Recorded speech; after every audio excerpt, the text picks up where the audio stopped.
How to make all TikTok videos private. Now I will show you everything will be very simple and quick. The main thing is repeat after me every step that I show. Also, this method will be suitable for all Android and iOS devices. The first thing, we need to go to the TikTok and go to the profile.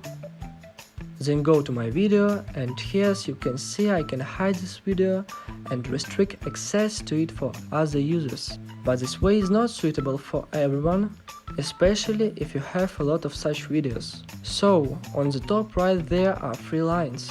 Click here and go to the settings. Then flip down and click Report a problem. Now flip down again and select Submit a report, and here we describe our problem. For example, hello, I need help, please help hide all my videos and add them to private access. Thank you in advance for help. Now we're sending at that is, and I hope I help you. Thanks for watching.